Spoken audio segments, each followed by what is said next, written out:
Friends, welcome to our channel. புதிய ration card பொதுமக்களுக்கு முக்கிய தகவல். புதிதாக ரேஷன் கார்டு வழங்குவது பற்றிய அறிவிப்புகள் என்ன?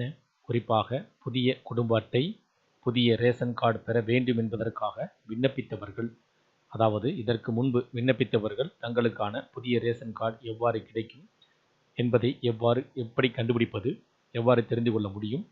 அதேபோல் புதிதாக ரேஷன் கார்டு கேட்டு விண்ணப்பிப்பவர்கள் என்ன வகையான ஆவணங்களை சமர்ப்பிக்க வேண்டும் என்பதை தெரிந்து கொள்ள வேண்டும். அதேபோல் புதிய ரேஷன் கார்டில் பொதுமக்கள் தெரிந்து கொள்ள வேண்டிய முக்கியமான தகவல்கள் என்ன என்பதை பார்ப்போம். ஏற்கனவே புதிய குடும்ப அட்டைக்கு விண்ணப்பித்தவர்கள் தங்கள் விண்ணப்பம் எந்த நிலையில் உள்ளது என்பதை வீட்டில் இருந்தபடியே அறிந்து கொள்ள முடியும்.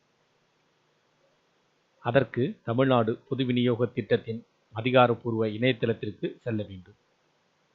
tnpds.gov.in என்ற தமிழ்நாட்டினுடைய பொது விநியோக திட்டத்தினுடைய அதிகாரப்பூர்வமான இணையதளத்திற்கு சென்று தெரிந்து கொள்ள முடியும் என்பதும் குறிப்பிடத்தக்கது. முதலில் முகப்பு பக்கத்தில் உள்ள மின்னணு அட்டை விண்ணப்பத்தின் நிலை அப்ளிகேஷன் ஸ்டேட்டஸ் என்ற விருப்பத்தை தேர்வு செய்ய வேண்டும். விண்ணப்பித்த போது உங்கள் மொபைல் எண்ணிற்கு அனுப்பப்பட்ட குறிப்பு எண்ணை, அதாவது ரெஃபரன்ஸ் நம்பர் உள்ளிட்டு பதிவை சமர்ப்பித்தால் ரேஷன் கார்டு அங்கீகரிக்கப்பட்டு விட்டதா அல்லது பரிசீலனையில் உள்ளதா என்பதை தெரிந்து கொள்ள முடியும். புதிதாக ரேஷன் கார்டு கோரி விண்ணப்பிக்க விரும்புவோர் பின்வரும் தகுதிகளையும் ஆவணங்களையும் பெற்றிருக்க வேண்டும். விண்ணப்பதாரரின் குடும்பத்தினர் தமிழ்நாட்டில் வசிப்பவராக இருக்க வேண்டும்.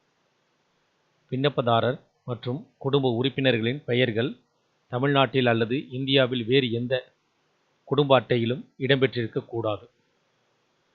தனி சமையலறையுடன் தனியாக வசிக்கும் குடும்பமாக இருக்க வேண்டும்.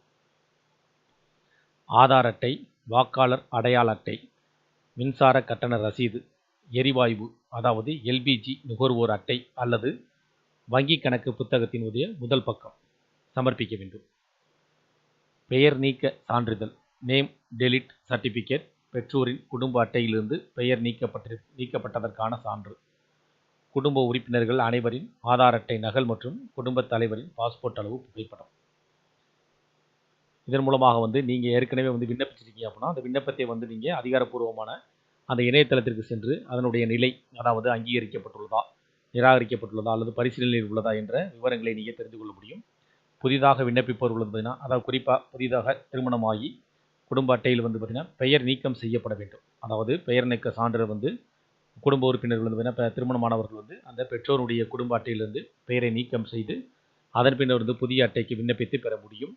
அவ்வாறு செய்யும் பட்சத்தில் அது பெயர் ஏற்கனவே இருக்கக்கூடாது. ஒரு நிபந்தனை இருக்குது. அதாவது விண்ணப்பதாரர் மற்ற குடும்ப உறுப்பினர்களின் பெயர்கள் தமிழ்நாட்டில் அல்லது இந்தியாவில் வேறு எந்த குடும்ப அட்டையிலும் இடம்பெற்றிருக்கக்கூடாது.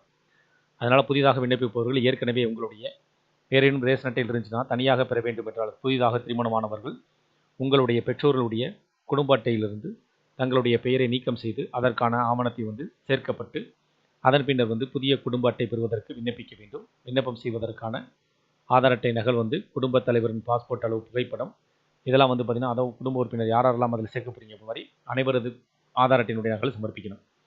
இவ்வாறு செய்வதன் மூலமாக புதிய ரேஷன் அட்டையை எளிய முறையில் பெற முடியும்.